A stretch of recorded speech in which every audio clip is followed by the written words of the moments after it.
Muy bien, pues buenas noches a todos. Déjenme conectarme con el grupo.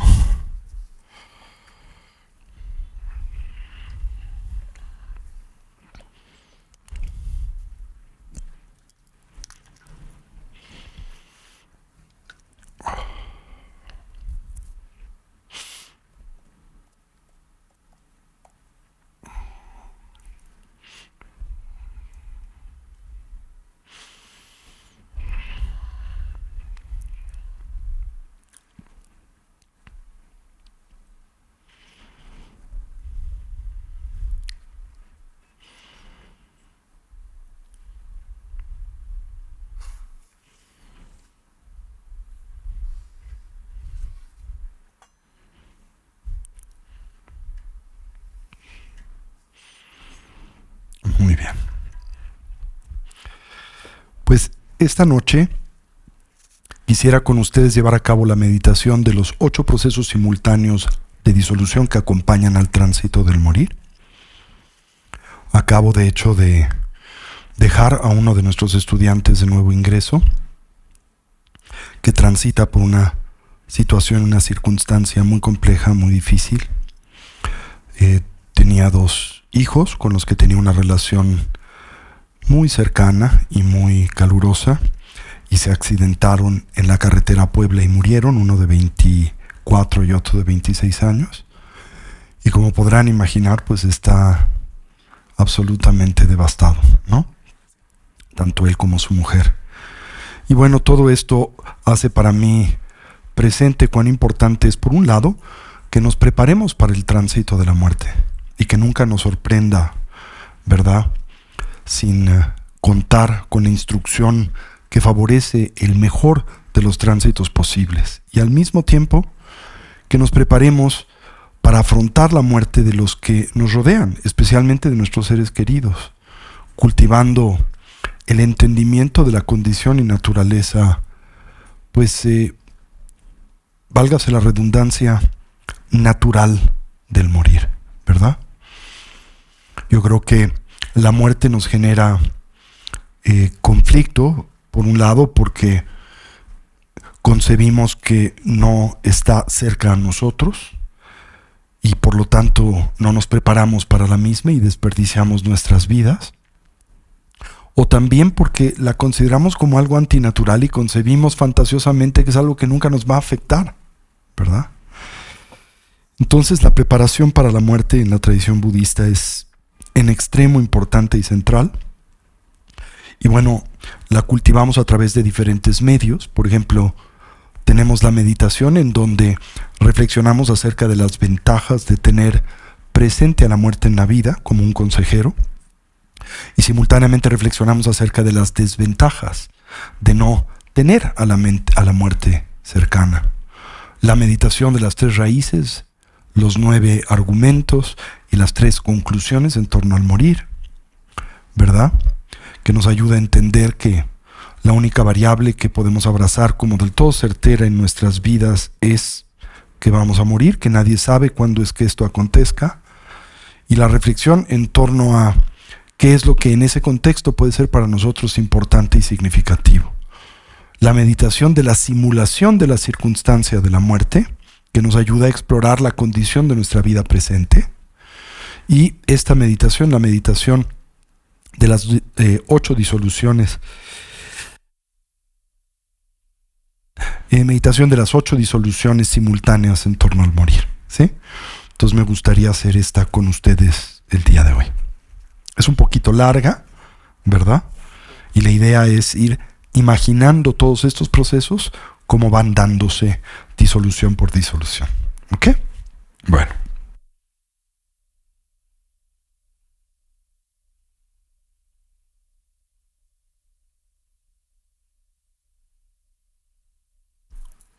Muy bien.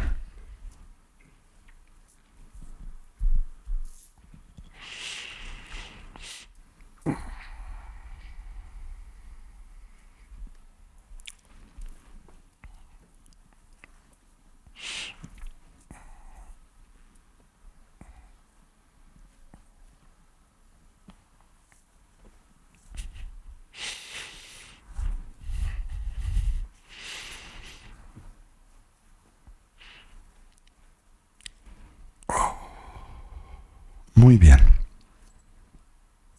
Nos ponemos derechitos con nuestra espalda erguida y nuestra cabeza en equilibrio o balance. Si le puedes bajar un chirrín, por favor.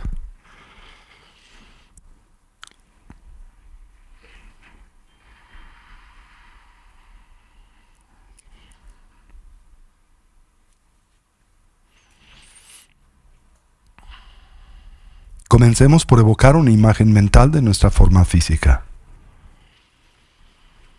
Y para ello, introspectivamente, recorramos a la misma desde la coronilla de la cabeza hasta las plantas de los pies.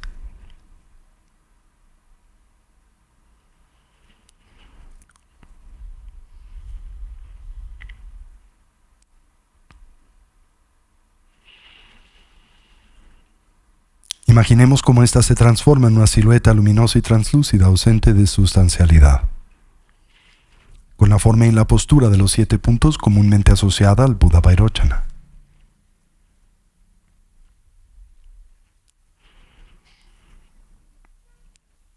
En nuestro medio surge el eje primario del sistema de energía sutil constituido por el canal central, el Avaduti, el Tsa-Uma, así como por los 2 canales adyacentes, el masculino Rasana y el femenino Lalana.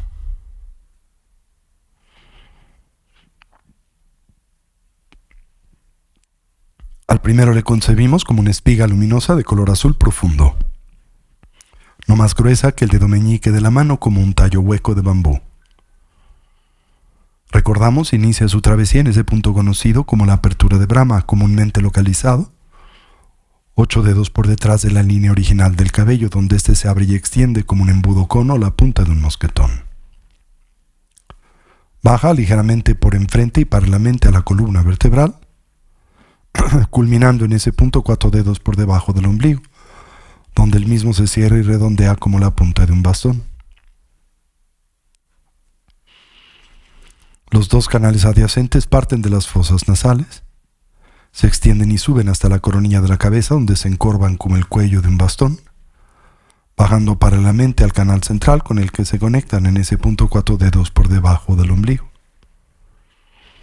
El canal masculino de color blanco,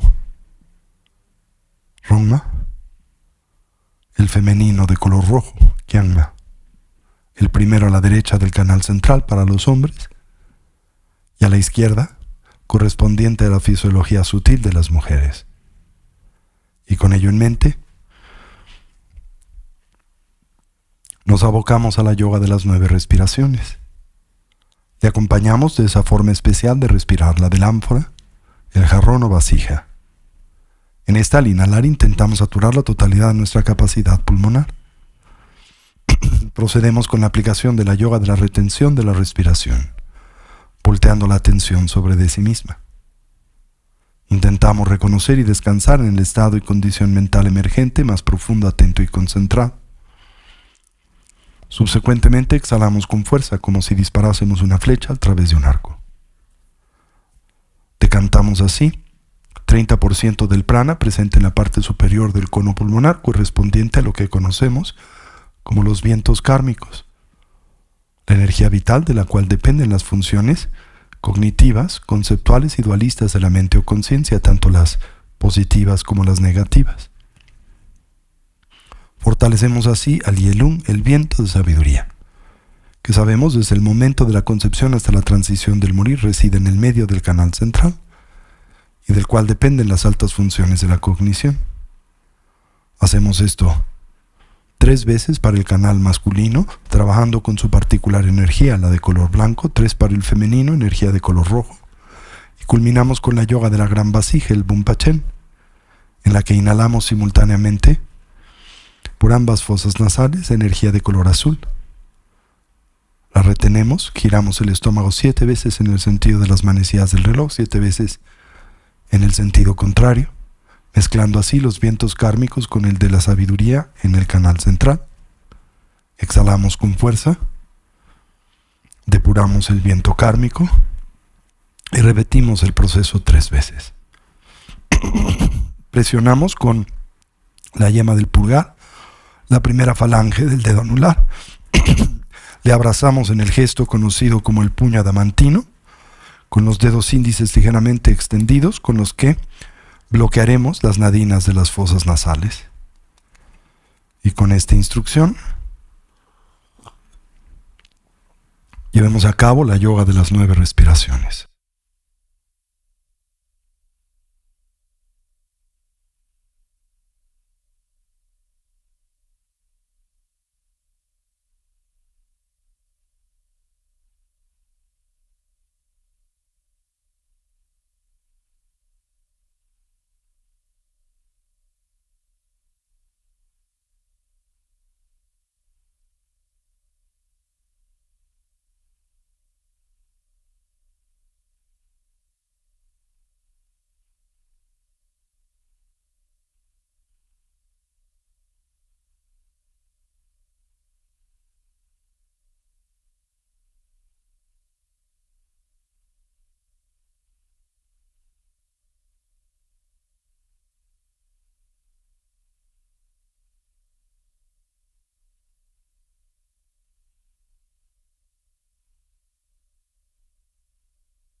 Transitemos a la práctica de estabilidad,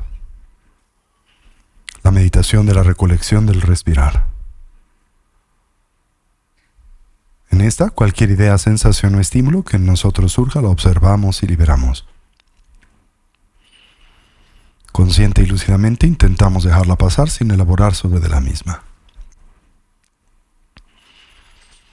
Con suavidad y naturalidad, volvemos la atención o recolección sobre el flujo natural de la respiración.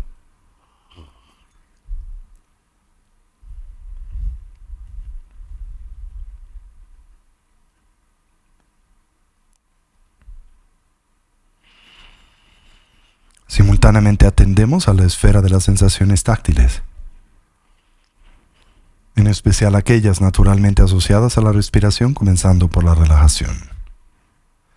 Y para ello introspectivamente recorremos a nuestro cuerpo desde la coronilla de la cabeza hasta las plantas de los pies. Y ahí donde hallemos y donde identifiquemos cualquier elemento o rastro de ansiedad y tensión, lo relajamos. Si se nos facilita y como un medio hábil a inhalar, imaginamos en nosotros penetra luz y claridad. Concebimos como la misma se vierte sobre de esos puntos de tensión y ansiedad. Al hacerlo, los ilumina, distiende y relaja. Y al exhalar imaginamos esa tensión nos abandona, como vapor de agua que espontánea y naturalmente se diluye o desvanece en el vacío.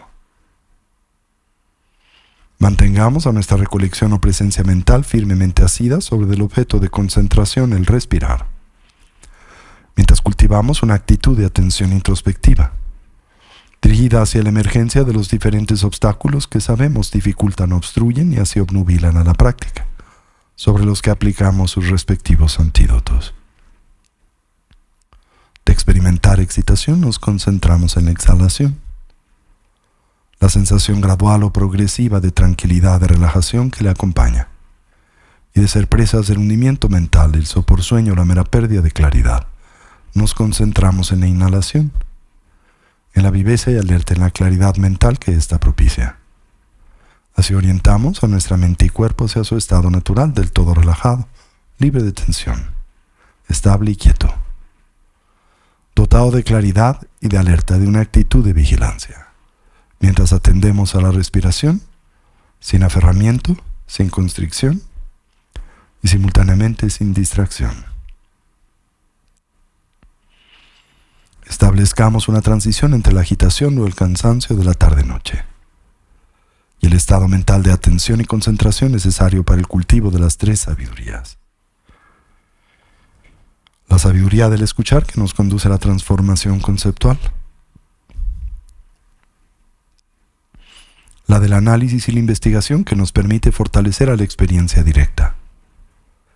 Y la de la meditación, que desemboca y culmina en la integración. Con esta instrucción presente en silencio y por unos minutos, fortalezcamos esta primaria dimensión y aspecto de la práctica, ¿sí? Toda la atención sobre el respirar.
Fortalezcamos la estabilidad, por la que comprendemos ese estado y condición mental profundamente imbuido de la continua presencia de la atención.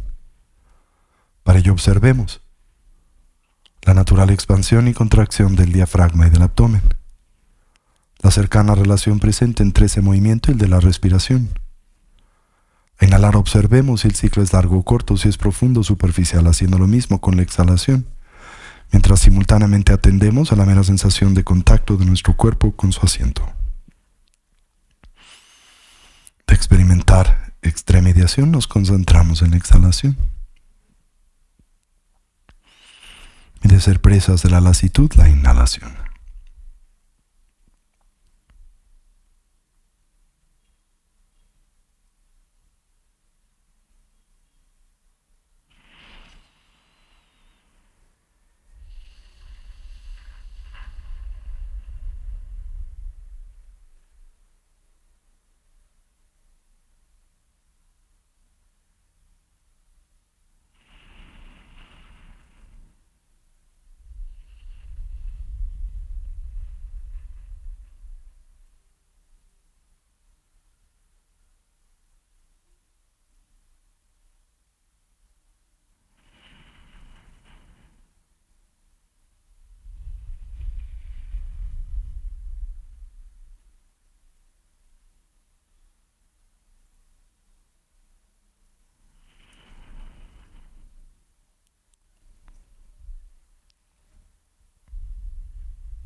Nuevamente acentuemos a la viveza, alerta y claridad de la atención. Para ello observemos el ingreso y salida del aliento por la punta de las narices o el labio superior. La natural sensación de contraste en la temperatura del aliento al entrar y escapar por las fosas nasales. Y si se nos facilita como un medio hábil la presencia de una pequeña esfera luminosa, un ticle, en el medio del entrecejo en la que suavemente focalizamos la atención. Y así una vez más, de experimentar excitación nos concentramos en la exhalación y vernos expuestos a la lasitud, la inhalación.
Y ahora gradual y suavemente transitemos hacia la meditación discursiva.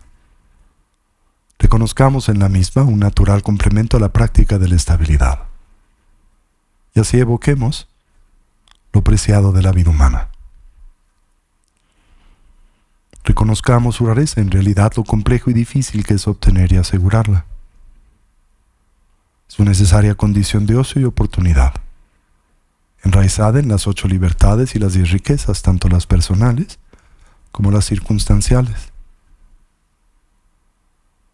Lo fácil que es perderla, su fragilidad y transitoriedad. Y así la gran, más breve oportunidad con la que hoy contamos, para intentar imprimir y así dotar a nuestras vidas de una dimensión y sentido de genuino significado, la que naturalmente asociamos a la consecución del bienestar genuino, a través del medio del estudio y la práctica del Dharma.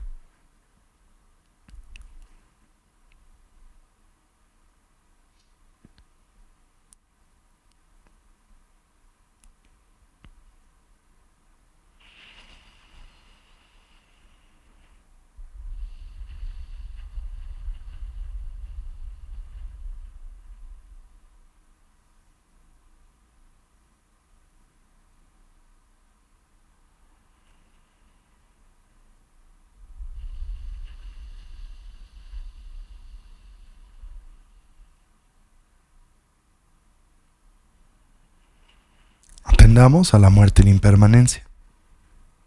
Como todo cambia y se transforma instante a instante, momento a momento, y como en realidad nada y nadie duran para siempre. En especial señalemos a nuestra propia condición mortal. Y como la única variable del todo certera y segura en la vida es la de nuestra propia mortandad, que en realidad desconocemos el cómo y el cuándo es que este evento acontezca, podría ser hoy. Con base en ello intentemos pensar o reflexionar en torno a lo que debiese de ser genuinamente importante, prioritario, significativo en nuestras vidas. Aquello que pueda brindar o aportarnos bienestar, paz y felicidad duradera. Contrastemos a la misma con su impostor, el mero placer hedónico, el sensorialmente condicionado, siempre y por definición temporal y relativo. Así, y por lo que concierne a nuestra meta ulterior, finalmente inconsecuente. Lo que nos pueda preparar para la muerte siempre cercana, inminente e inesperada, el adiestramiento mental. Y lo que podamos llevar con nosotros durante la compleja y difícil transición, la del morir, tan solo la eterna continuidad de la mente o conciencia y con ella sus diversas impresiones, hábitos y tendencias. Determinémonos a fortalecer aquellas positivas y virtuosas, así como simultáneamente identificar, debilitar y trascender a las negativas, las no virtuosas. Para ello, exploremos a las causas y sus consecuencias. Entendamos cómo nuestro presente es el natural resultado de nuestra actividad pasada, naturalmente la de mente, palabra y cuerpo. Y nuestro futuro será el efecto de la suma de nuestra actividad pasada y presente. Todo lo que hacemos, todo lo que pensamos y decimos se torna así en significativo, haciéndonos, del todo esto es plenamente responsables de nuestra propia vida y vidas, en especial de la experiencia que de estas derivamos, siempre personal, íntima y subjetiva.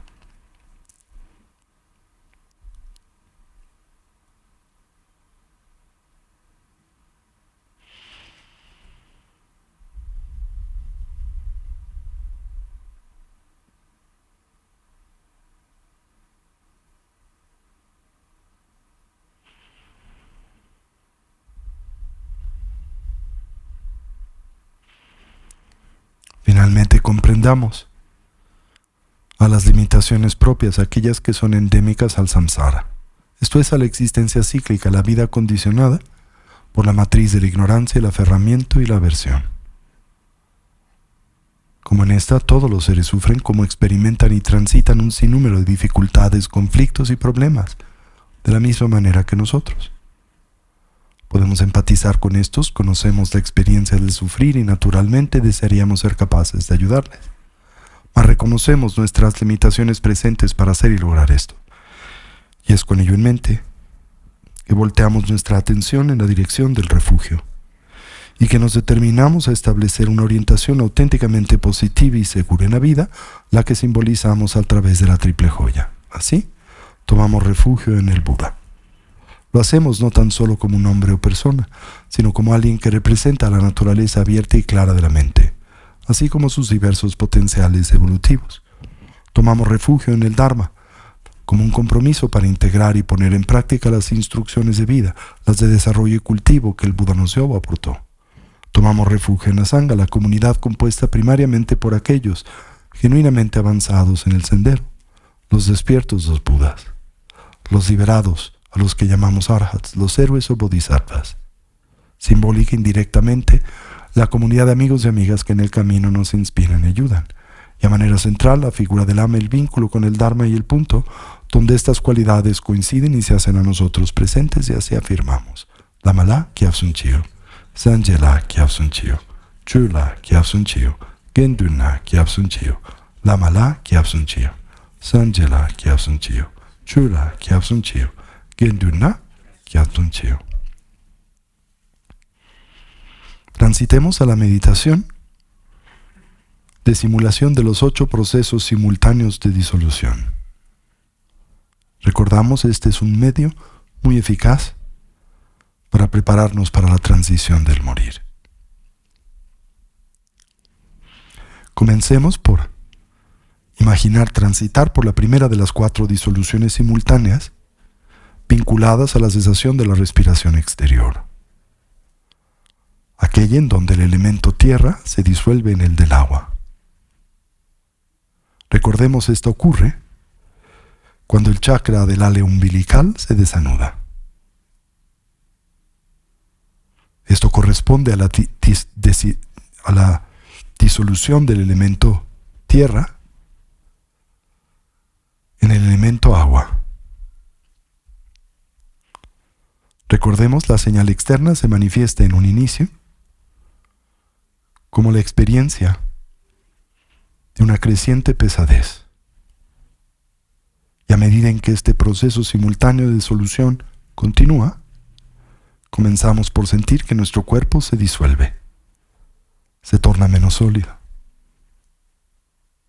Simultáneamente nuestra fortaleza física, nuestra resiliencia, así como nuestro sentido de equilibrio o balance, empieza a mostrar señales de atrofiamiento y disminución. Por ejemplo, una cuchara puede sentirse muy pesada para sostenerla entre los dedos. o podemos encontrar difícil simplemente levantar y equilibrar la cabeza, o levantarnos en nuestros pies.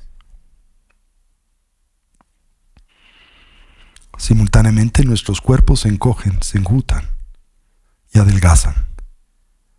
Podemos experimentar la filtración de diferentes líquidos corporales. En este momento la conciencia visual se atrofia, conjuntamente con el agregado de la forma, de nuestra materialidad, así como el nivel mundano de la sabiduría cual espejo. A nivel cognitivo y por consecuencia, la señal interna se manifiesta como una pesadez mental, como una sensación de ansiedad, de intranquilidad. La nitidez de nuestra percepción disminuye y las apariencias se tornan obnubiladas, nebulosas, como si no estuviera presente suficiente luz en el cuarto. La señal secreta que ahora en nosotros emerge está conectada a la cercanía de la experiencia de la vacuidad, a la que naturalmente nos acercamos en la transición del morir. A medida en que los niveles más grosos de nuestra conciencia empiezan a recogerse, podemos experimentar la emergencia de experiencias visionarias, como espejismos. Pueden hacerse presentes por un instante o consecuentemente. Y aunque estas apariencias son claramente ilusorias en su naturaleza, a nosotros parecen verdaderas. Son una expresión de la apariencia vacuidad.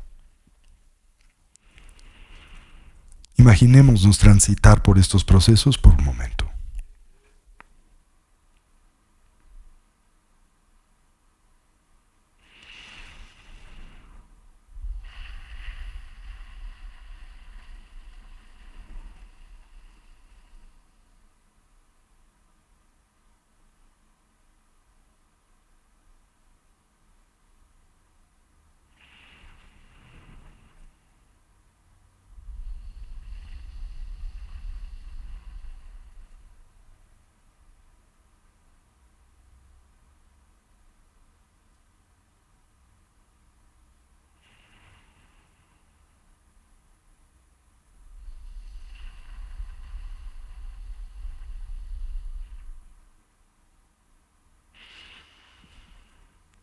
Ahora imaginémonos transitar por la segunda disolución simultánea, aquella en donde el elemento agua se disuelve en el del fuego.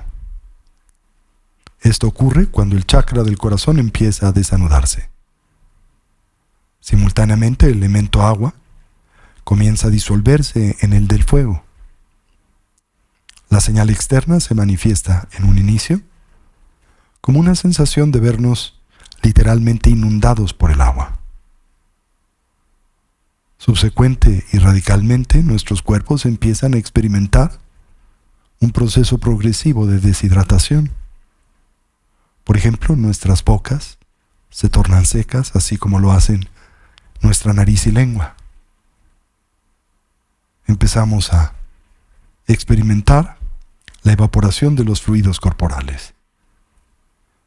Es común que durante esta transición experimentemos una sensación intensa de sed. Sin embargo, una que no podemos colmar inclusive al beber agua.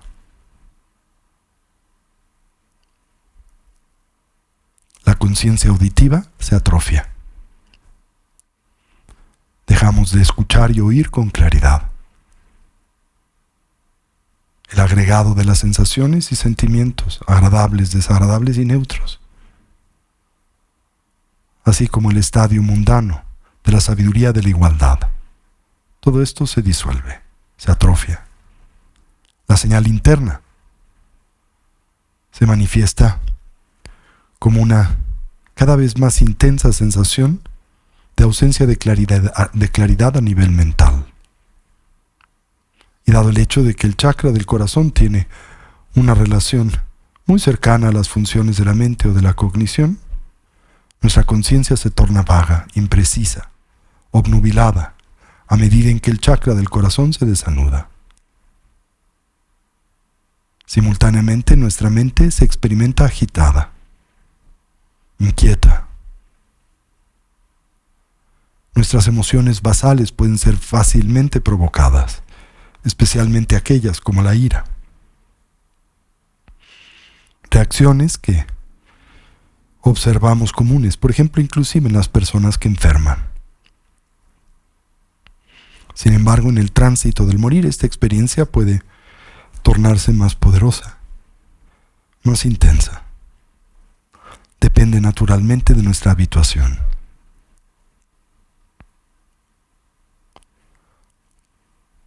La señal secreta ahora emerge como una percepción de una apariencia, como humo, como nubes, como vapor de agua, en contraste a la previa apariencia de un espejismo.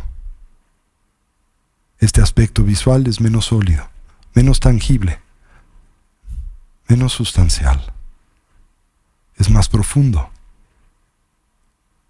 Es una experiencia más clara de la vacuidad, una que está más cerca de la realidad ulterior.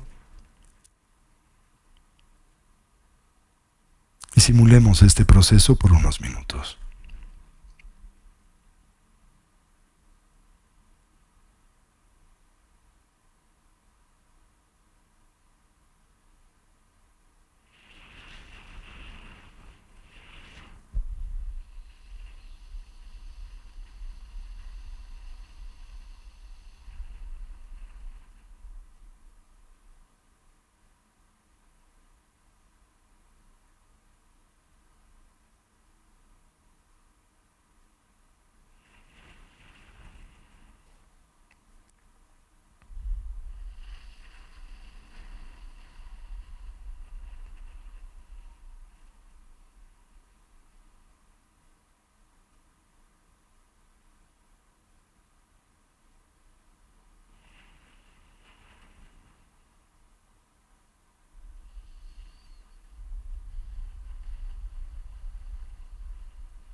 Y ahora simulemos el tercer proceso simultáneo de disolución, aquel en donde el elemento fuego se disuelve en el del viento.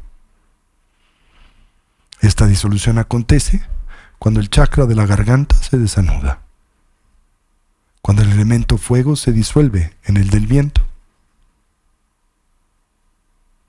La señal externa es que primero experimentamos el incremento en el calor corporal, seguido rápidamente por la pérdida radical del mismo. El calor de nuestros cuerpos escapa por nuestras extremidades. Lo hace a través del aliento y nuestros poros.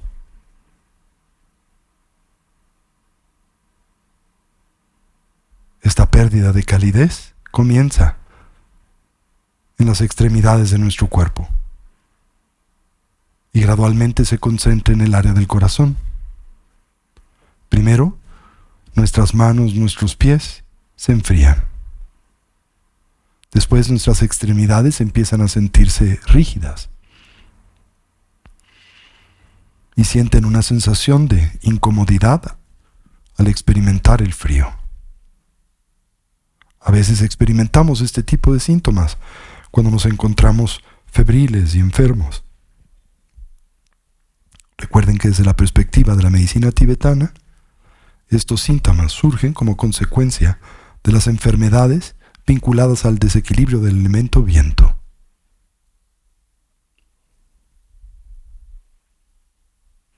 Ahora la conciencia olfativa se atrofia. Encontramos difícil distinguir los olores. el skandha de la percepción también se desorganiza. Y la dimensión o nivel mundano de la conciencia de la discriminación también deja de funcionar. La señal interna es el hecho de que la claridad presente en la mente o conciencia empieza a fluctuar, alternando entre claridad y ausencia de la misma. Intercambiamos estos estados por momentos, experimentamos claridad y en otros la pérdida de la misma. Como cuando nosotros súbitamente en el medio de la noche despertamos y después volvemos a sumergirnos en un sueño profundo, ausente de conciencia.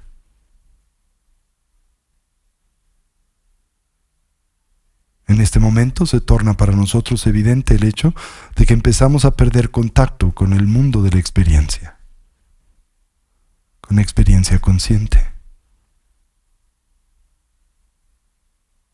Esta señal interna a menudo se manifiesta externamente como una inhabilidad para reconocer a las personas.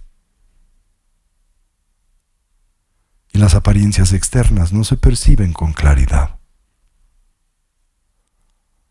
La señal interna es como el chisporroteo de luces en el medio de la oscuridad. Las apariencias nebulosas de la previa disolución ahora se tornan un poco más brillantes, más filosas, como consecuencia o como la expresión de la señal del incremento de la luminosidad de la conciencia. Previo a este estado, la señal secreta no era otra cosa que una expresión del aspecto vacuo de la naturaleza de la mente. Ahora se manifiesta el aspecto de la luminosidad de la misma, como mayor claridad y luminosidad. En el espacio de la mente se manifiestan chispas de luz, por momentos, como el chisporroteo de las luciérnagas en la oscuridad de la noche. Por un momento presente y después desaparece. Imaginemos esto por un momento, en silencio.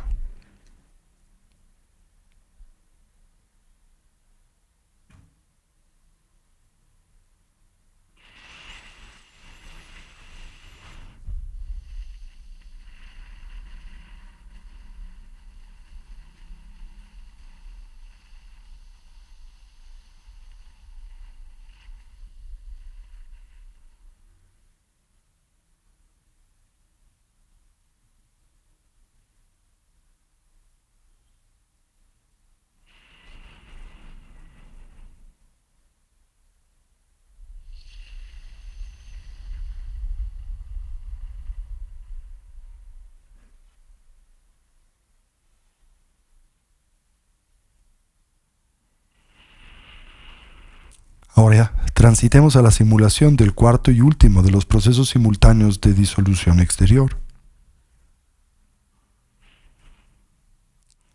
La disolución del elemento viento en el de la conciencia. Esta cuarta disolución ocurre cuando el chakra secreto, el del área genital, se desanuda. Y con él, el elemento viento se disuelve en el de la conciencia. Y de nueva vez, en un inicio, el elemento viento se intensifica. Y después, drásticamente, se debilita. La señal externa es que la fuerza del aliento se torna cada vez más corta. El respirar se torna cada vez más difícil. Y eventualmente la exhalación se torna más larga que la inhalación, comúnmente acompañada de una especie de cascabeleo. Los ojos empiezan a proyectarse naturalmente hacia arriba, y cada vez que esto sucede, permanecen por mayor tiempo en esa posición. La lengua, el sentido de las sensaciones táctiles se atrofia, conjuntamente con el agregado de la forma. de las formaciones kármicas, y a nivel mundano, de la sabiduría del logro. Todo esto se disuelve. Eventualmente la respiración, imaginamos, cesa. Naturalmente, desde la perspectiva de los ciclos de disoluciones grosas, ese es el tiempo en donde comúnmente pensamos arriba la muerte. No obstante, recordemos desde la perspectiva de la tradición budista y de estas enseñanzas en particular, esto tan solo representa la cesación de la respiración exterior. Esto se verá seguido de las disoluciones simultáneas que propician la cesación de la respiración interior, que demarcan el proceso genuino de la transición del morir. La señal interna es que nuestras mentes se tornan confusas, inestables. Previamente nuestra habilidad para reconocer escenarios y personas familiares se había debilitado, pero en este estadio, con la proyección hacia la pérdida de claridad de la mente, empezamos a alucinar. Y acorde a las enseñanzas budistas, estas alucinaciones dependen de las semillas kármicas que hayásemos plantado o fortalecido en el pasado. Nuestras tendencias habituales. Si nos hemos, por ejemplo, familiarizado con pensamientos negativos, apariencias de esa naturaleza, como por ejemplo los de la violencia, experimentaremos pensamientos e imágenes mentales similares en la transición del proceso de la disolución del morir.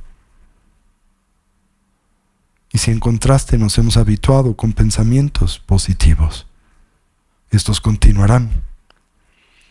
Las experiencias visionarias de la transición del morir serán favorables. De todas formas, estos fenómenos mentales van a surgir más vívidamente, van a aparecer a nosotros a manera más sólida que los pensamientos ordinarios, y por lo tanto van a ejercer sobre nosotros una influencia significativa. Y aunque llamamos a estas apariencias alucinaciones, desde la perspectiva del punto de vista absoluto, no son diferentes a los pensamientos por los que ahora transitamos. Simplemente son más intensos.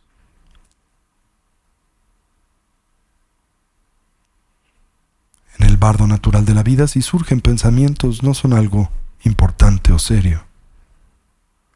Pero en el entreestado del morir, en donde gradualmente nos encontramos perdiendo el contacto con nuestros cuerpos y el mundo físico, y nos acercamos al universo de los fenómenos mentales,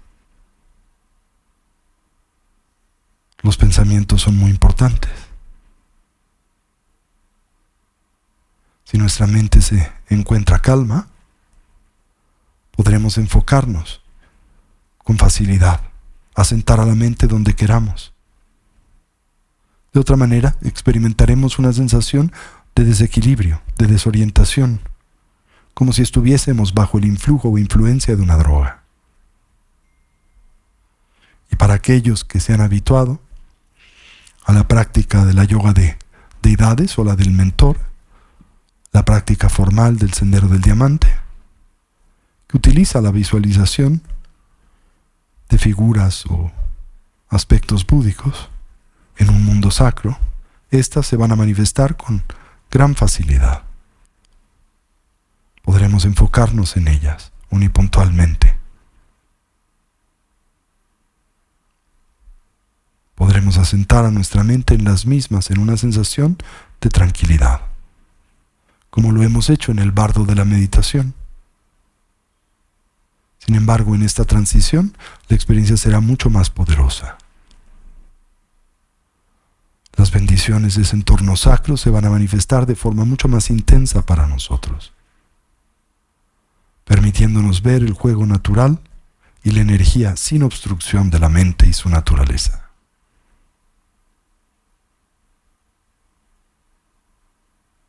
Y si podemos descansar en esa experiencia como lo hacemos En la práctica del Mahamudra y del Mahasandhi, es posible inclusive reconocer la naturaleza esencial de la mente. La señal secreta es como una antorcha que brilla intensamente. Su brillo antecede a la apariencia de la luminosidad base, que caracteriza al entreestado de la talidad. Aunque todavía del todo no llegamos ahí.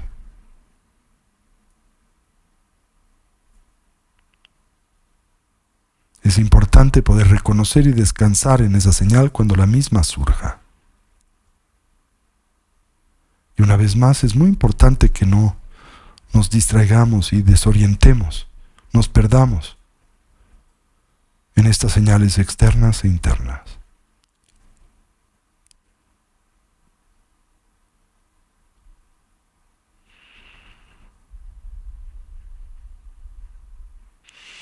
Y ahora transitemos al ciclo de la disolución simultánea, sutil, interno, que demarca la cesación de la respiración interior, el proceso genuino de la transición del morir.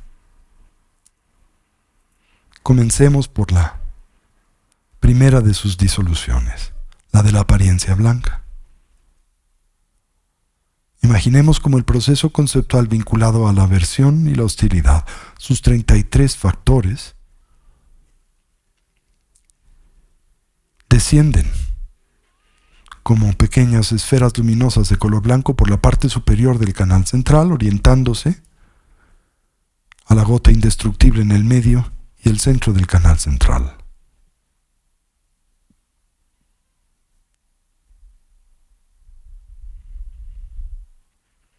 La experiencia interna es como la del amanecer.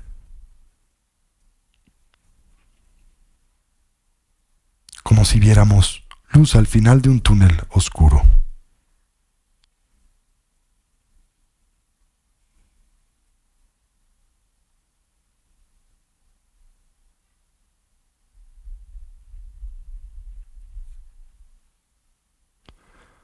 Ahora imaginemos acontece la disolución del incremento rojo. Las gotas neurales femeninas de color rojo, asociadas a los 40 factores mentales vinculados al apego, ascienden por la parte inferior del canal central y emprenden su travesía hacia la gota indestructible.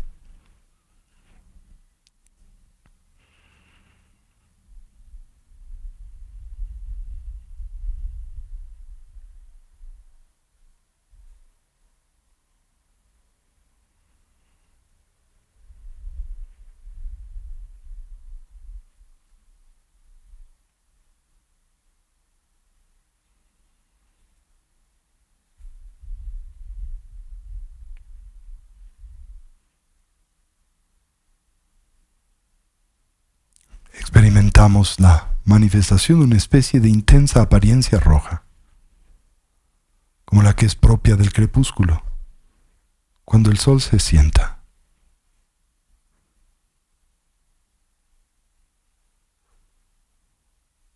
Y ahora la tercera disolución simultánea, la de la negrura cercana al logro.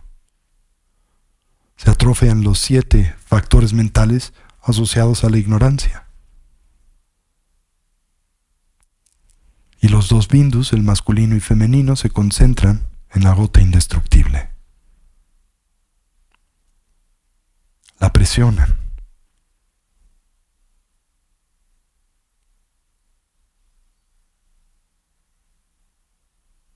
Esta se fisura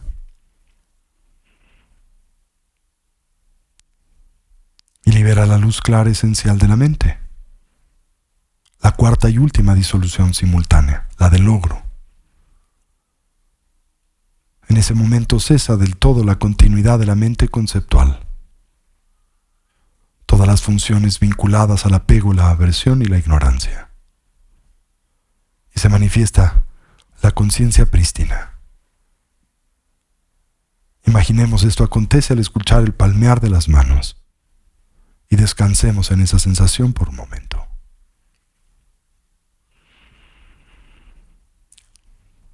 Las gotas neurales neurales masculinas de color blanco descienden por la parte superior del canal central. Las gotas neurales femeninas de color rojo ascienden por la parte inferior del mismo, se concentran y presionan la gota indestructible en el medio del canal central a la altura del corazón. En el instante en que escuchan el palmear de las manos, la gota indestructible se fisura y libera la luz clara esencial de la mente, la conciencia primigenia. Descansemos en esa dimensión de la conciencia desnuda por un momento, en un estado y en una condición del todo y absolutamente libre de elaboración.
Y así terminemos por dedicar el mérito.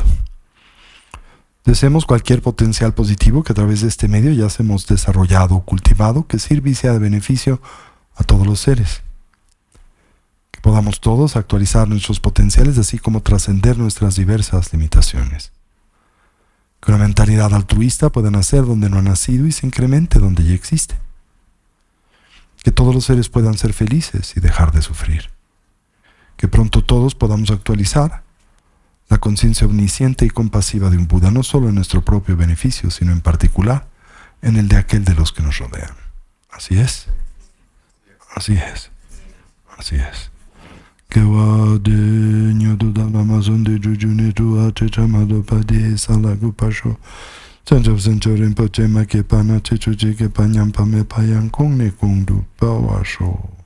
Om Ahum. Pajaguru Pamaseti Hum Omane Peme Hum Om Ahum Omame Dawari. Así incorporamos y traemos este espacio y lugar de nueva vez nuestra atención.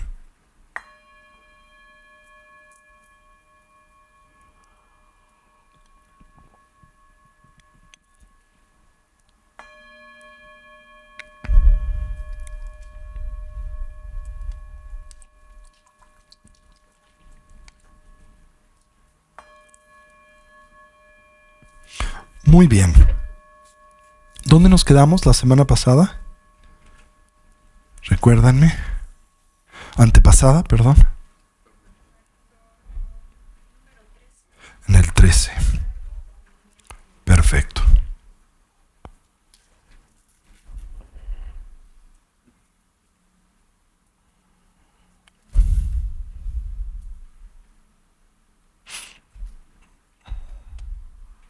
Exacto.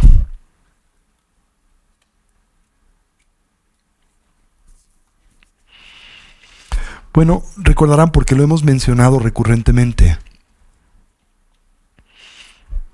que uno de los objetivos fundamentales del adiestramiento mental, como se concibe y plantea en el contexto del Dharma, es poder identificar y aliviar de la forma más eficaz posible la presencia y la influencia que los llamados venenos ejercen sobre la coherencia y continuidad de la claridad mental, la atención y la concentración. Este es de hecho uno de los objetivos esenciales del entrenamiento contemplativo. Y en otras tradiciones es algo que se desarrolla a través de una variedad de métodos alternativos, de diferentes estrategias que precisamente tienen por objetivo propiciar la discontinuidad de la mente conceptual y por lo tanto la función primaria que de la misma depende, que es la descripción del mundo. ¿Sí? Recordarán, aunque no sé si tiene mucho sentido para ustedes en este momento, pero todo lo que nosotros en realidad percibimos opera dentro del contexto de lo que podemos describir como la isla del intelecto. Todo ello depende de la designación conceptual que simultáneamente se ve estructurada en consecuencia de diferentes tipos de condicionamientos, desde aquellos prenatales que tienen que ver con nuestra visión kármica de la vida, el tipo, por ejemplo, de cuerpo y circunstancia vital con la que contamos y a las que nos veremos expuestos, y los diferentes tipos de influencias de los que nosotros somos presa en consecuencia, por ejemplo, de nuestro entorno familiar, cultural, nacional, género, y nuestros condicionamientos educativos en términos generales. Si buscamos la liberación y la plenitud del despertar, un prerequisito indispensable es poder parar esta descripción que nosotros hacemos del mundo o identificar a la misma como eso, una mera descripción, ¿no? Precisamente el objetivo de la comprensión de la vacuidad es poder atender, percibir fuera de la estructura de esos condicionamientos. Y eso es a lo que nosotros comúnmente llamamos prajna, ¿sí? Una palabra que utilizamos para describir a este tipo de sabiduría que aprende de forma directa, intuitiva y anímica la realidad, de la percepción ordinaria y conceptual que del mundo tenemos, consecuente, insisto, de nuestros diferentes condicionamientos. Pero para lograr este objetivo, como bien saben, como punto de partida tenemos que involucrarnos en el entrenamiento del samadhi. Esto es, el de la cercana aplicación de la atención.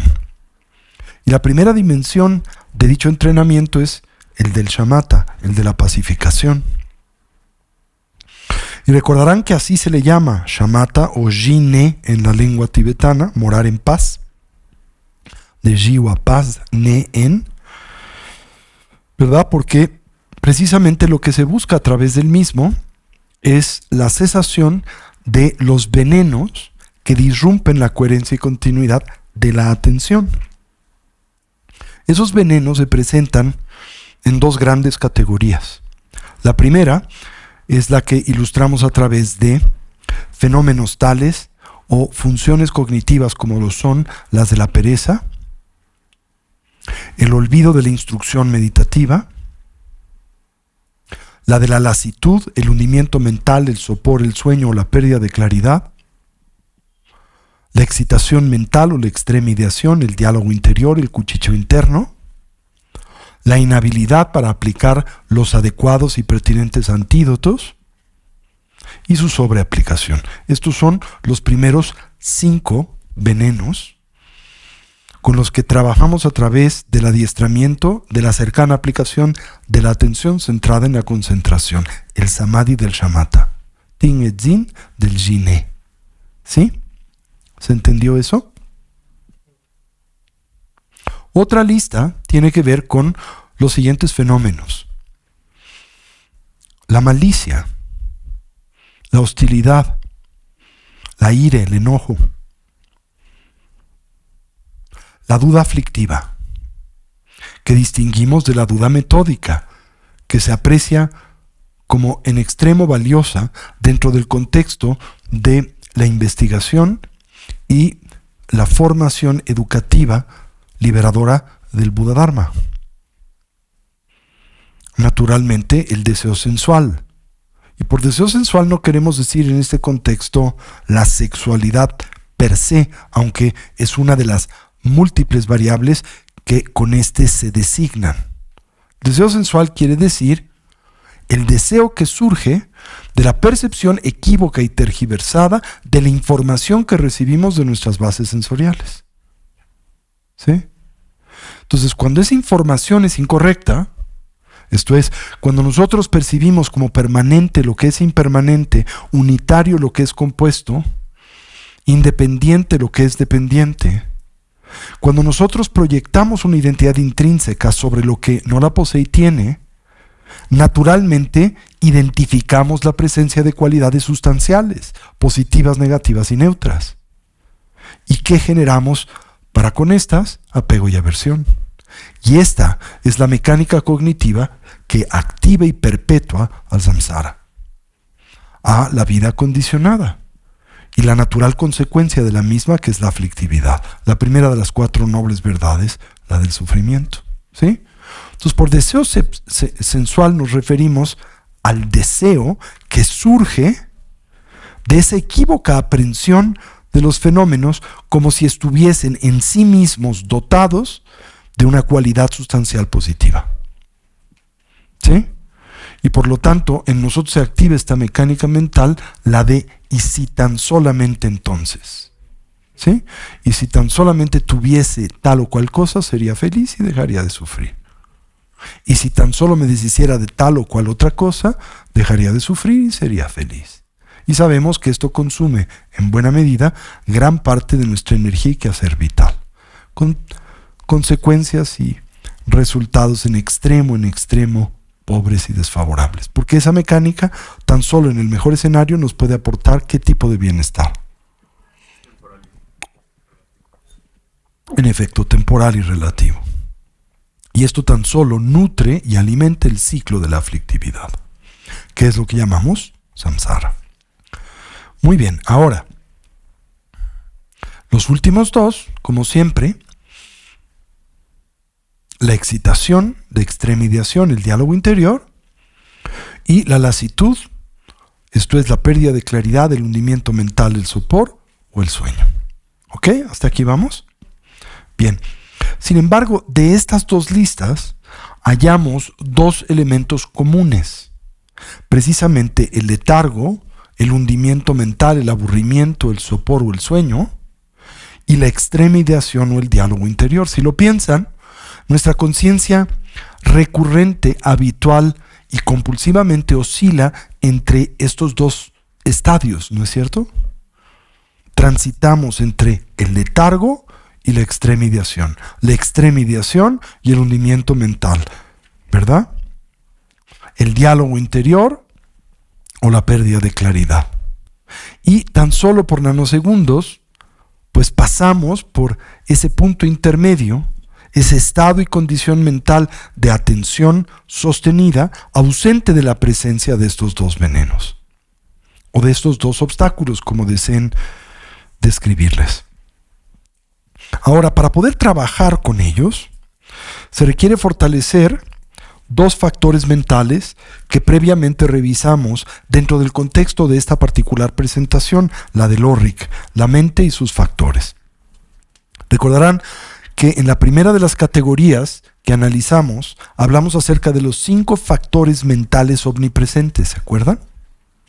Estos son funciones de la cognición que están siempre presentes en la cognición. O dicho de otra manera, funciones de la cognición sin las cuales no habría cognición.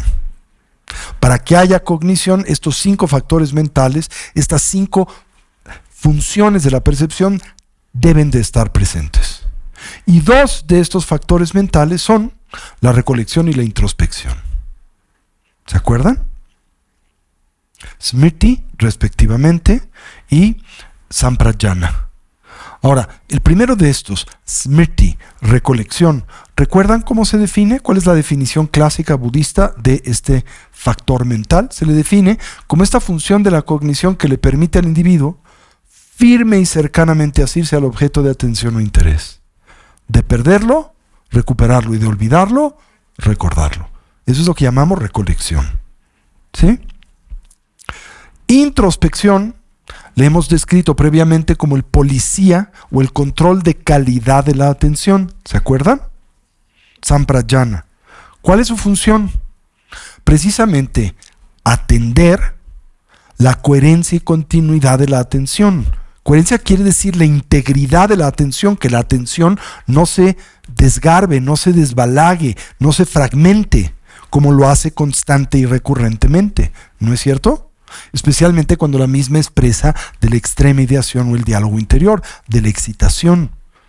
La función o el efecto de la misma es fragmentar la coherencia de la atención y por tanto su continuidad. La hace discontinua. Ahora, el problema con precisamente este fenómeno es que le resta naturalmente a la conciencia el poderío y la eficacia que requiere para la totalidad de sus distintas funciones, y entre ellas las que son propias de su expresión más, digamos, acentuada, evolutiva, que es la sabiduría que aprende las cosas como son. Es bien importante que tengan en cuenta que sin presencia mental esto es imposible, ¿sí? De hecho, son factores como lo son fenómenos como lo son la excitación y el letargo, la lasitud, ¿verdad? Los que disminuyen el brillo, la potencialidad y la funcionalidad de la cognición. Por lo tanto, y en la tradición budista comenzamos siempre por trabajar con ellos, ¿no? Ahora, la introspección, decíamos, es ese factor de la conciencia, esa función de la cognición, que primero, naturalmente, ¿hacia dónde se orienta? Hacia el fuero interno. Y lo hace con un objetivo, ¿verdad? Identificar el estado de la atención, en qué condiciones que ésta se encuentra, cómo es que la misma funciona. Y en el instante en que detecta, sea la presencia de cualquiera de los venenos que acabo de previamente mencionar, la pereza, el olvido de la instrucción meditativa, el letargo, el hundimiento mental, el sopor, el sueño, la extrema ideación, la excitación, el diálogo interior, ¿verdad? La inhabilidad para aplicar los antídotos, su sobreaplicación, la malicia, el deseo sensual, y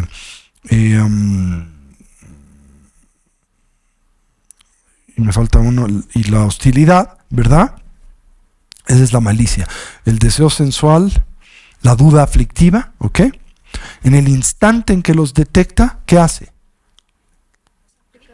Aplica un antídoto, los corrige. ¿Por qué es tan importante corregirlos? Si no se les corrige y atiende, ¿cuál es el efecto? La habituación, ¿sí? Dicho de otra manera, pueden tener absoluta certeza, como decía mi maestro Tulkugien, que el estado en el que hoy nos encontramos, por terrible y detrimental que es consecuente de un enorme sostenido esfuerzo.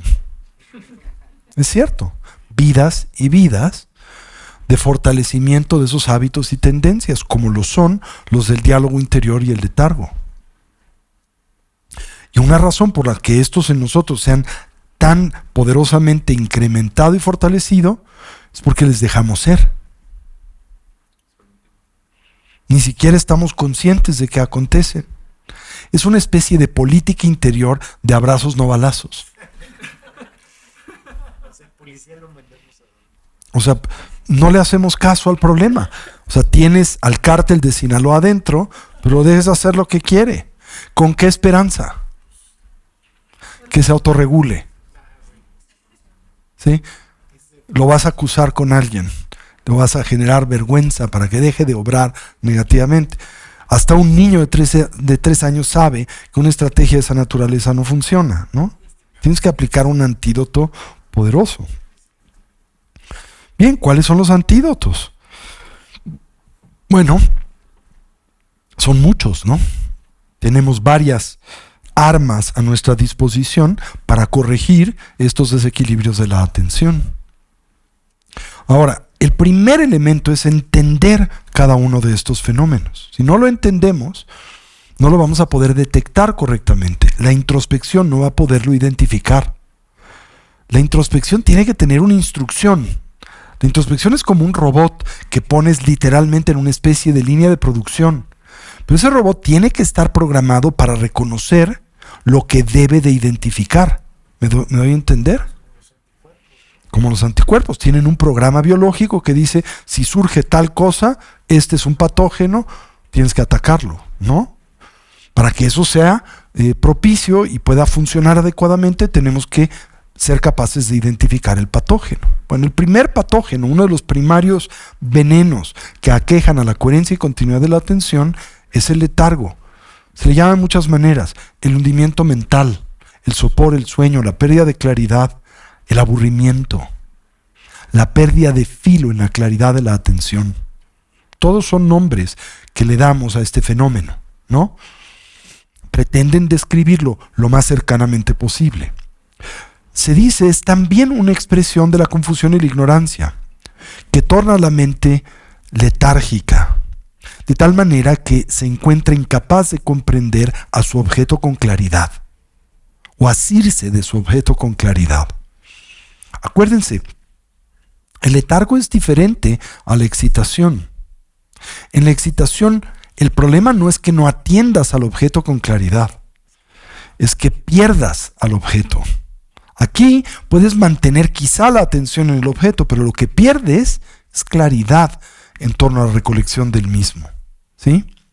Y dado el hecho de que la mente empieza a hundirse en una condición de oscuridad, que en esencia es una metáfora de la ausencia o pérdida de claridad, se torna incapaz de reaccionar sensiblemente y apropiadamente a esa condición, a esa circunstancia, a ese fenómeno, a ese estímulo, ¿no? ¿Por qué? Porque simple y sencillamente no comprende o no atiende claramente a su objeto tal cual es, ¿sí? Se dice que tiene por función el hacer que la mente y el cuerpo se sientan y experimenten pesados, inflexibles, rígidos, expuestos o sujetos a una experiencia progresiva de obnubilamiento, de pérdida de claridad, de sopor, de sueño, lo que llamamos técnicamente hundimiento mental. ¿Por qué se le llama hundimiento mental? Bueno, esta expresión, ¿verdad?, mimetiza la experiencia sensorial física que acompaña al letargo, ¿no? Una sensación de hundimiento. ¿Hacia qué?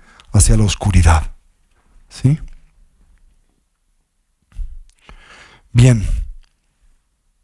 Ahora, no debemos de confundir la pérdida de claridad, ¿sí?, con el hundimiento mental per se. El hundimiento mental sí es un tipo de pérdida de claridad, pero en una fase o en una dimensión más avanzada, ¿sí?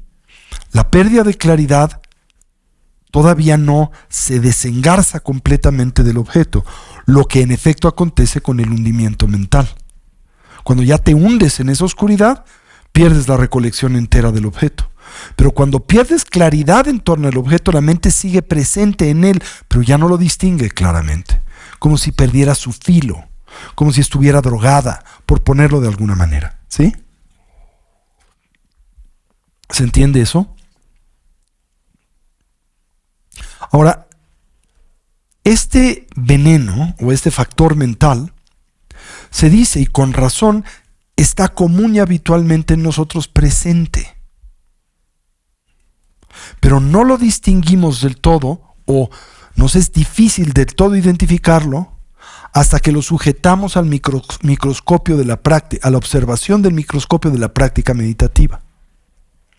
Esto es, todos ustedes a lo largo del día probablemente son presa de la emergencia de este factor mental. Pero no lo distinguen, ¿verdad? Porque no están atentos a su surgimiento e identificación. Pero ¿qué sucede cuando estás inmerso en la práctica de la meditación? Eso es todo lo que haces. Por lo tanto, y naturalmente, ese problema se hace presente. Lo comento porque muchos piensan, yo estaba bien antes de meditar. Es cierto, mucha gente viene conmigo y se quejan, oye, yo siento que estaba bastante bien, que mi condición mental era relativamente sana y buena antes de empezar a meditar, pero empecé a meditar y noté cómo la misma empezó a degradarse de forma muy acentuada y radical. Ahora, esa es una percepción equivocada, eso no sucede así. No es que de pronto empieces a meditar y súbitamente experimentes un radical deterioro de tu claridad o nitidez mental. No es lo que sucede. Lo que sucede es que empiezas a notar la presencia de estas disfunciones que siempre están presentes en tu mente, pero de las que eres inconsciente. ¿Se entiende eso? Bien. Ahora, La pérdida de claridad, el letargo, el hundimiento mental, el sopor, el sueño, ¿no? Se pueden expresar en 3 dimensiones: grosa, media y sutil. ¿Sí? La grosa es el pistito. O sea, la total pérdida de claridad y el hundimiento mental, cuando la mente del todo se separa del objeto de atención o interés. Y no se separa por sustituirlo por otro, porque ese es el caso de ¿qué? De la excitación. ¿Verdad? Al separarse del objeto, que pierde total claridad, se sumerge en una especie de ausencia de conciencia. ¿Se entiende eso? Mientras que cuando la mente se separa de su objeto para sustituirlo por otro, no pierde claridad, lo que pierde es concentración. ¿Sí? ¿Se entendió eso? Bien, entonces, el sopor o el letargo grosso es aquel que se manifiesta cuando la mente ya es presa del hundimiento mental y por lo tanto culmina en el sopor y el sueño. Un sueño inconsciente, una discontinuidad de la coherencia de la atención y su luminosidad. ¿Se entendió eso? El sopor medio es aquel en donde podríamos decir, metafóricamente hablando, porque no podemos dividir a la mente de esta manera, es una unidad, pero digamos, como si el 50% de la función cognitiva estuviera presente en el objeto de atención e interés, y el otro 50% de la misma estuviera ya deteriorado en cuanto, gracias Linda, deteriorado en cuanto a su claridad. ¿Sí? Entonces la mente está prendida al objeto, pero lo ve con una gran ausencia de claridad. Es como, a mí me pasa mucho, como cuando te pones los lentes y los lentes están sucios. Entonces, todo parece como ser visto por un filtro, ¿sí? Y no es que pase nada afuera, es que los lentes están sucios, ¿no? Igual, ves, pero no ves con nitidez. Aquí también ves, atiendes el objeto de atención e interés, pero lo haces con ausencia de nitidez, ¿sí? Y el hundimiento o el letargo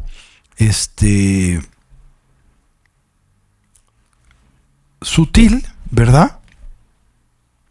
Es aquel en donde, digamos que el 80% de la mente está claramente presente, asida al objeto de atención e interés, y solo hay por ahí un 20% que está todavía como ausente de focalidad, ¿sí? Pero gran parte de la atención está presente en el objeto. Es importante con la introspección reconocer la presencia del letargo, del hundimiento mental, pero también es muy importante reconocer el estado del mismo, saber si es grosso, medio o sutil. ¿Por qué? Porque de eso va a depender la aplicación del antídoto. Si aplicas un antídoto que es pertinente, por ejemplo, al letargo grosso, ¿verdad? Cuando lo que experimentas y sufres es del sutil, ¿verdad? El antídoto se va a convertir en el veneno. ¿Se entiende eso? Es un poco como si estás practicando el surf, ¿no? Y estás con tu tabla en la cresta de la ola y experimentas un momento de desequilibrio, ves cómo te vuelcas sobre la ola, lo cual quiere decir te va a revolcar, que es la metáfora de la extrema ideación, y aplicas un antídoto extremo, por ejemplo, te recargas muy bruscamente hacia atrás en la tabla de solfeo. Si te recargas muy bruscamente, temporalmente vas a aliviar el problema, no te vas a volcar sobre la ola, no te vas a colapsar en ella y no te va a revolcar. Pero el problema es que vas a perder la cresta de la ola, ¿verdad? Esta va a avanzar sin ti y en consecuencia, ausente del movimiento que da la inercia de la ola, la tabla pierde sustentabilidad y se hunde. Entonces pasaste de la extrema ideación al sopor, porque aplicaste el antídoto de forma muy brusca. ¿Se entendió eso? Puede decirse exactamente lo mismo de la condición contraria. Imagínate que estás en la cresta de la ola con tu tabla de surfeo y ahora empiezas a sentir el desequilibrio y empiezas a sentir que te vas para atrás y que la ola te gana, ¿verdad? Y entonces, ¿qué haces? Caminas rápidamente y te pones en la punta de tu tabla, ¿sí? Pero como aplicaste el antídoto muy extremo, ahora la tabla se pasa a la cresta y ¡pum!, se cae sobre la ola y lo revuelca. Es consumido por el diálogo interior. Entonces, ¿qué tienes que hacer?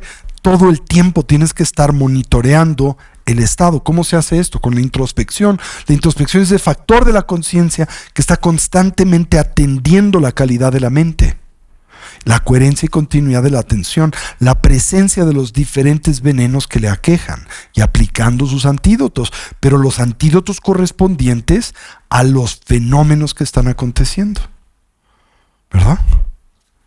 Entonces, si por ejemplo te estás por ir al frente de la ola, tienes que irte atrás, pero no tanto que pierdas la inercia de la ola. Si estás perdiendo la inercia de la ola, tienes que hacerte un poquito hacia adelante, pero no tanto que te pases la cresta y te revuelque la ola. Y comúnmente vas a tener que estar haciendo microajustes todo el tiempo, especialmente cuando eres un principiante. Al ser un principiante no tienes estabilidad y naturalmente no puedes relajarte en ese estado y condición. Tienes que estar constantemente corrigiéndolo. Pero por lo menos si lo haces, puedes mantenerte en la cresta de la ola.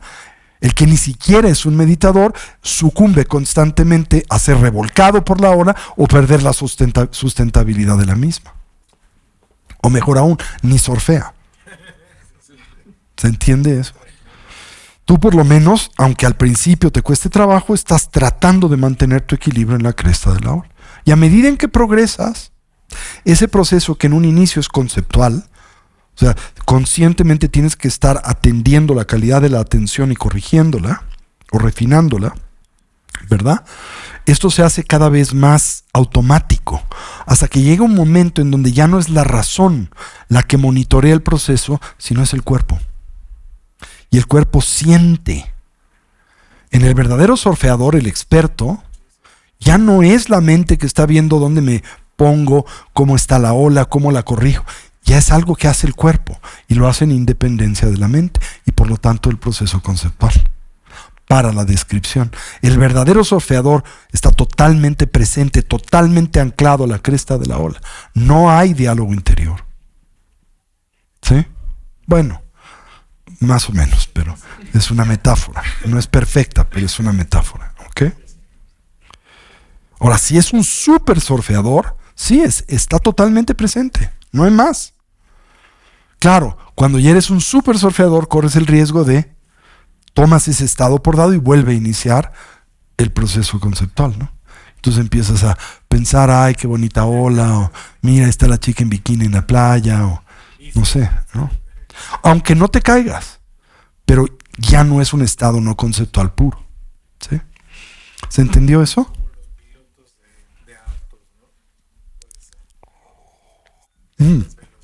Un verdadero, o sea, un muy buen piloto de Fórmula 1 no puede tener diálogo interior a 300 kilómetros por hora. El instante en que surge el diálogo interior se distrae y se estampa. Tiene que estar solo presente. En ese momento solo hay atención, ¿sí? Ahora, me dirán, bueno, pues entonces no ese es un método para progresar espiritualmente. No. Sí es cierto que es un momento de concentración, pero es una concentración que no se puede mantener por mucho tiempo, porque además es una concentración que se desarrolla a través de la constricción y la tensión. Entonces ese tipo de concentración basada en la constricción y la tensión no es una que se puede mantener por mucho tiempo. Y además también no olviden que el objetivo del entrenamiento budista no es solo eso es solo el medio. Es usar una mente en ese estado y condición para entender las cosas como son. ¿Sí? Eso no lo hace el piloto de Fórmula 1, ¿no? Aunque esté súper atento y concentrado, totalmente sincronizado en el presente, no entiende la vacuidad de la pista, del coche y de sí mismo. ¿Sí? No es parte de su objetivo. ¿Me doy a entender? Bien. Eso es lo que llamamos entonces el letargo, o la pérdida de claridad, el hundimiento mental, el sopor o el sueño. El 14º es el contrario, la excitación, ¿sí? La extrema ideación. Ahora, a esta se le describe como un cierto tipo de apego, ¿sí? Que tiene por consecuencia fragmentar la coherencia y continuidad de la atención o a la mente, de tal manera que encuentra imposible permanecer en foco en torno a su objeto de atención o interés. Fragmenta a la mente, la estrella, ¿sí? Que fragmenta y estrella la mente su coherencia y continuidad. ¿Sí? Es como un chorro de agua al que le metes el dedo y estalla en miles de gotas, ¿no? ¿No han visto esos chorros muy concentrados, muy bonitos, que parecen un cilindro perfecto, casi de metal? Y tienes la tentación de meterle el dedo, le metes el dedo y explota en mil gotas, ¿no?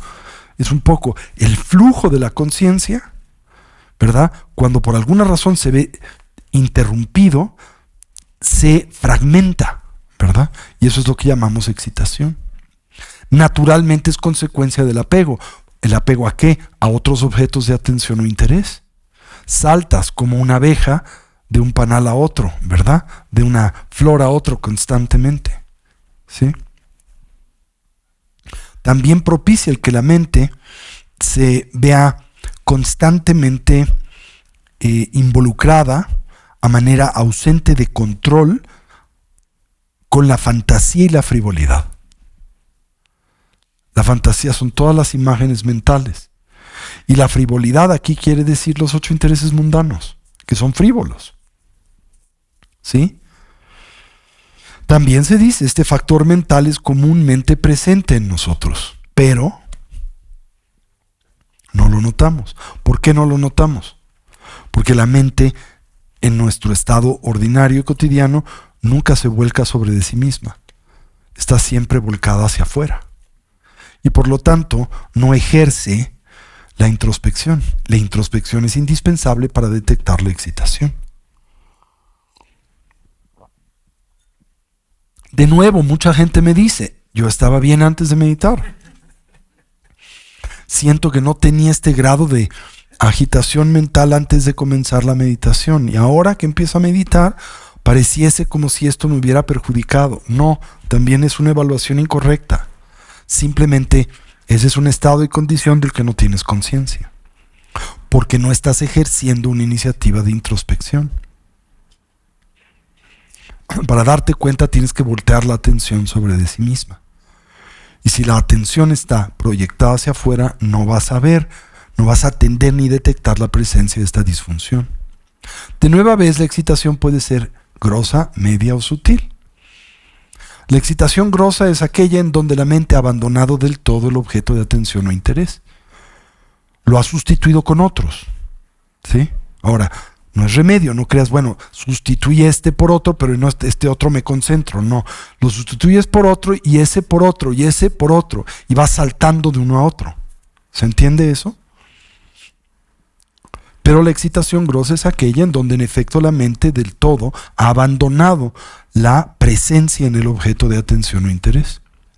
La media es aquella en donde 50% de la misma, metafóricamente, está firmemente asido al objeto, pero otro 50% de la misma está sujeta precisamente al diálogo interior.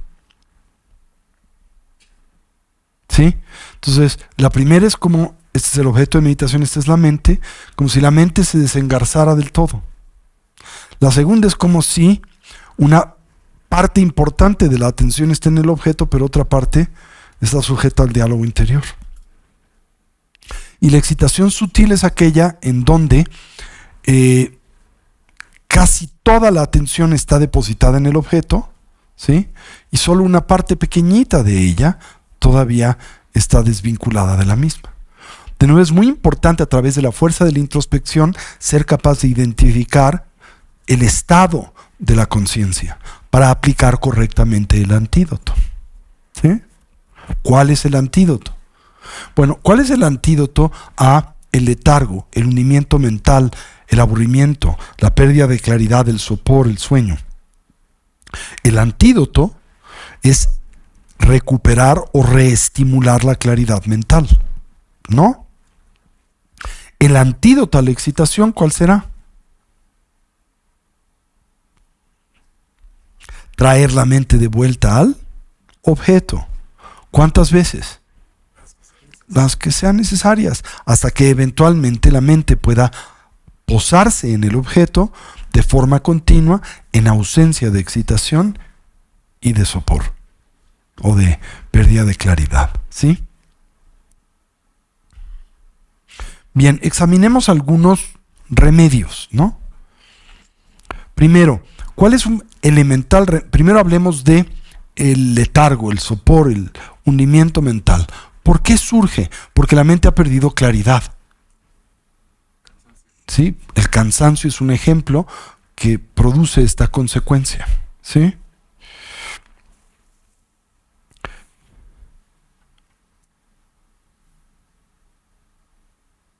Tienes que estimular de vuelta la claridad de la atención, ¿sí? Y se dice, para estimular de vuelta la claridad de la atención, un primario remedio es tensar un poco la mente. Un poco, no mucho, ¿sí? Si la tensas mucho, produce excitación. Tienes que volver la mente a la claridad del objeto, como hacer casi el esfuerzo que haces cuando no ves con claridad.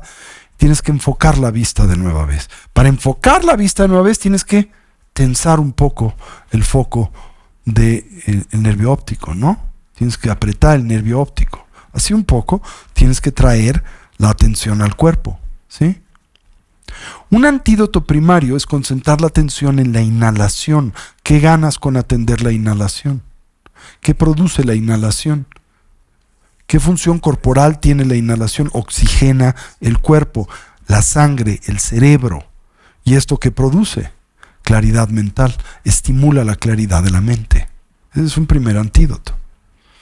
Un segundo antídoto es tratar de traer la atención al cuerpo y específicamente a la postura de los 9 puntos. De los 7 puntos, perdón, de Vairochan. Ahora piensen, la postura de la meditación tiene algo especial. Además de todos los elementos vinculados a canales, energías, porque hay una relación de cada parte de esa postura con diferentes funciones de el viento y la bilis, etcétera, ¿no? La flema. Pero independiente a todo eso, la postura de meditación no se puede mantener si no tienes atención, ¿sí? No es una postura que si te relajas totalmente se cae, necesita cierta tensión corporal. Pero al mismo tiempo es una postura en donde si tú aplicas demasiada tensión, te agotas y te da sopor, ¿no? Entonces, la postura en sí es un medio de regulación de la atención, ¿sí? Entonces, traer de vuelta la postura al cuerpo y cerciorarte que la espalda esté erguida, la cabeza derechita, etcétera, es una forma de contrarrestar el letargo. Otro instrumento es colocar la atención en el área del entrecejo, en una esfera luminosa en el área del entrecejo, en un ticle luminoso en el área del entrecejo. ¿Qué efecto tiene esto?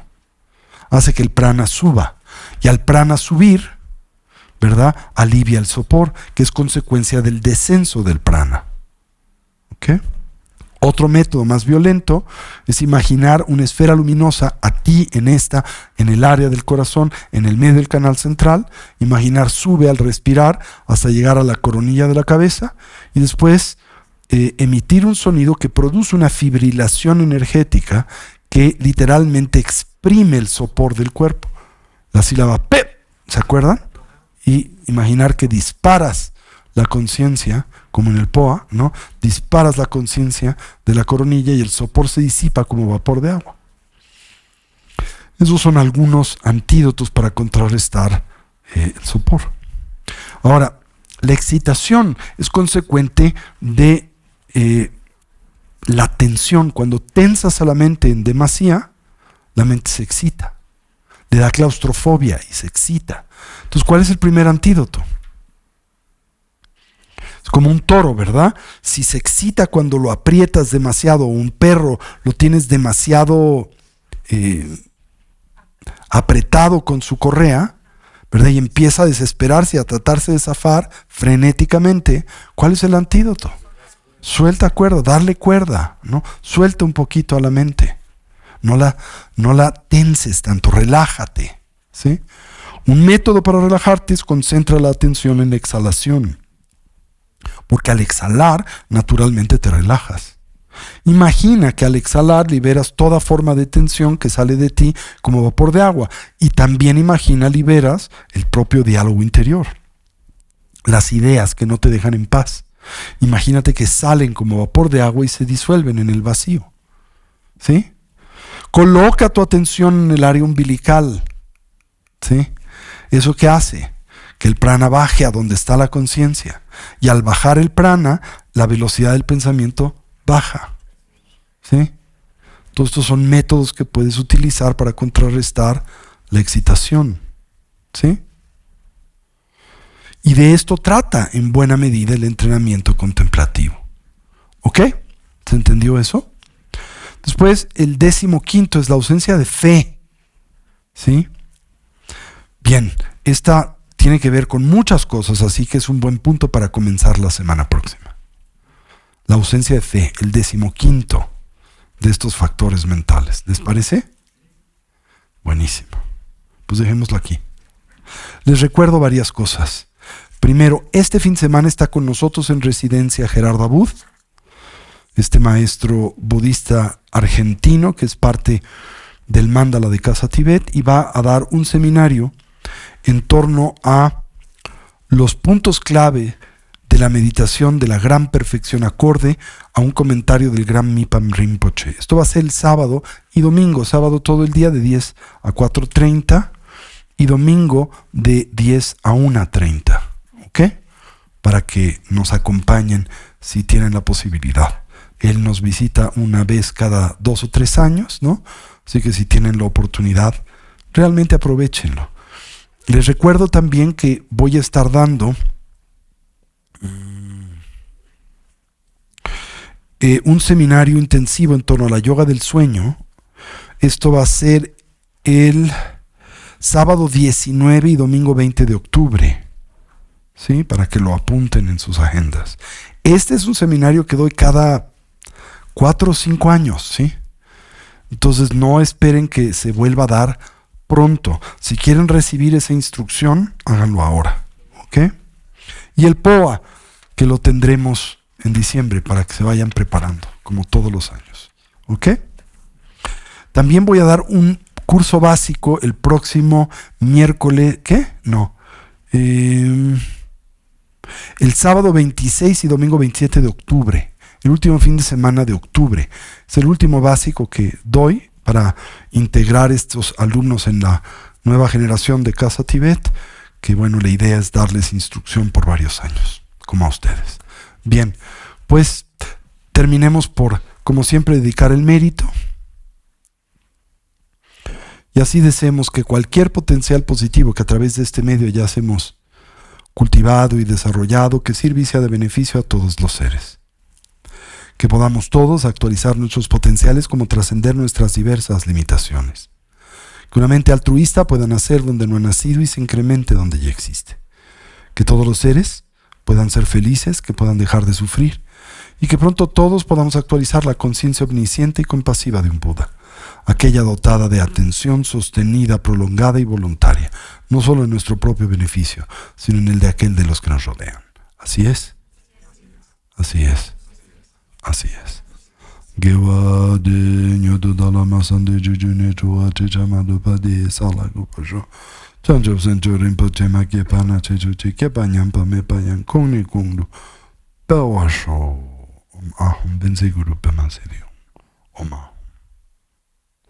Y por favor, de verdad, dediquen un tiempo a su práctica de meditación.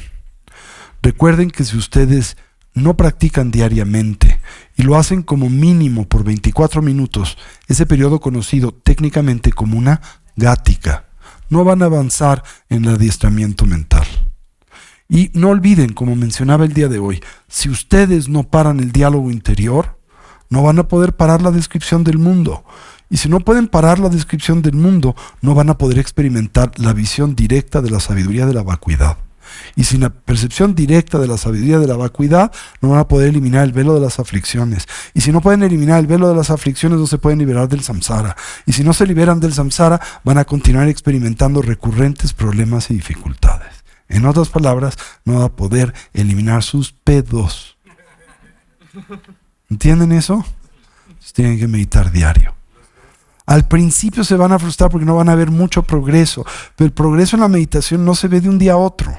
Bueno, en realidad, en la primera fase, cuando comenzamos, los primeros meses ves un avance increíble y después parece ser como si por años no progresaras. ¿Sí? Pero cuando lo ves en términos de 20, 25 años, 30 años de entrenamiento, ahí es donde se ve el progreso. ¿Sí? De verdad, pero ¿qué quieren? Este es un camino de vida, no es una cosa de fin de semana, ¿no? ¿Cuánto creen que cuánto tiempo piensan les ha tomado adiestrar a su mente en la condición que tienen? Vidas y vidas y vidas, ¿no? Entonces romper ese condicionamiento, no sé, hay gente muy talentosa, pero muy pocos. Toma décadas, ¿sí? Pero se logra, se progresa en el camino. Les prometo, pero tienen que perseverar, ¿sí? Bueno, muchas gracias a todos. Que estén muy bien. No se me queden dormidos y los veremos la semana próxima. Chao.